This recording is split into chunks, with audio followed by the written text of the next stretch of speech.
All right, hey, Ramath, you know, as Sierra's doing passing, there were some things that you did is you wanted to raise awareness, even in Cleveland, among young people with COVID-19. Can you share with us some of that?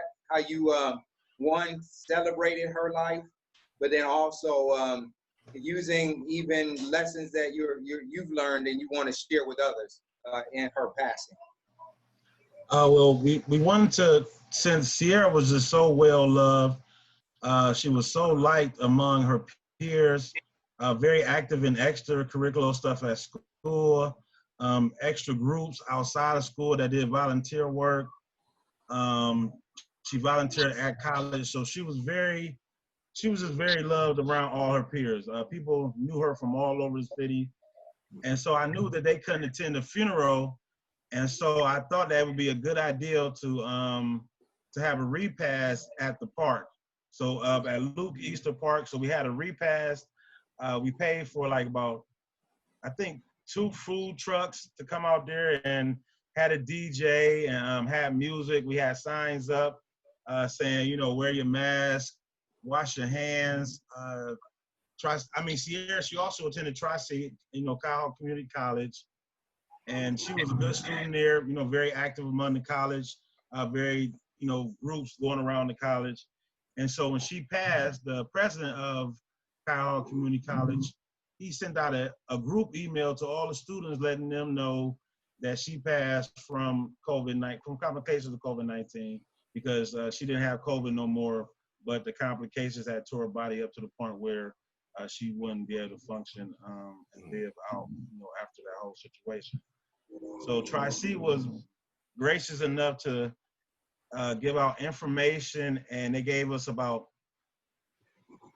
3 or 4 boxes of masks. So that kind of added up to about 400 to 600 masks they gave out for us to pass out at the park.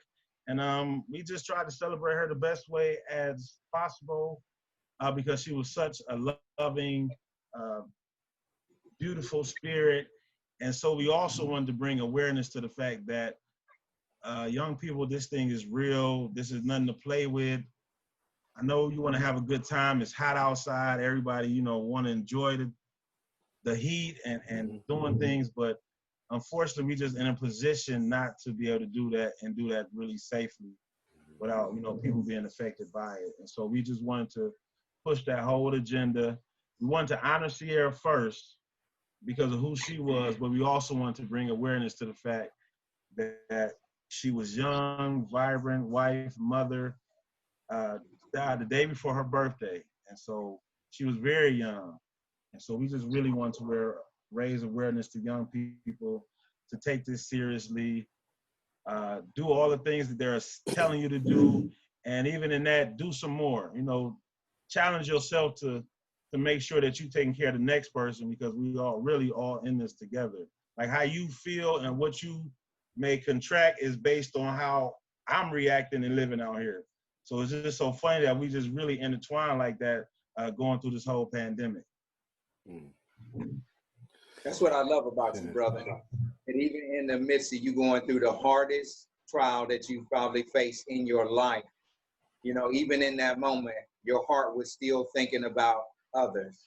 And Ramath, that again, man, it just shows me just the heart that God is giving you, and it's beautiful. And I am blessed to be your brother and to know you and to be able to just walk with you through this part of your journey. I appreciate it.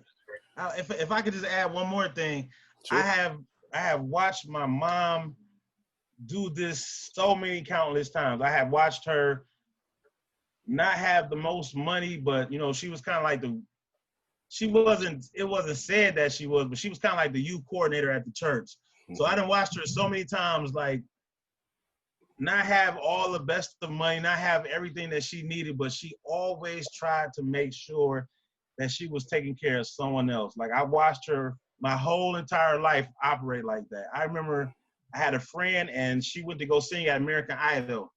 And unfortunately her mom couldn't get off of work, but my mom was able to get off of work and went to Texas with my friend and went to American Idol with her. And that was the type of woman that and that's still the type of woman she is now. She don't have all the Nikes or the Air Maxes or the Asics or whatever kind of shoe that the girls are wearing. But her grandchildren do. You know, her grandchildren have the Nikes and the Air Jordans and all that stuff like that. But when you look at her feet, she got on some, and I'm not knocking Walmart at all, but she got on some Walmart specials, you know, and that's how she is. You know, she would take buttermilk so that you can have whole milk, you know, and I watched her do that her whole entire life. And I watched her, you know, walk with grace and pray and go over scripture every morning. And it's kind of sad that in this day and age that us as men, we didn't have our fathers around, that we kind of had to mimic, you know, our mothers to a degree. And so I'm thankful for the life that she lived and that she is still living. And that's kind of who I was able to learn those things from, as not just solely, but that, and, you know, God being who he is and Jesus being who he is in my heart, and just realizing that, you know, he died for me, and I might not die for you, but I would give you a blanket and some water, and I would stay there with you if it went to that route. Well, we are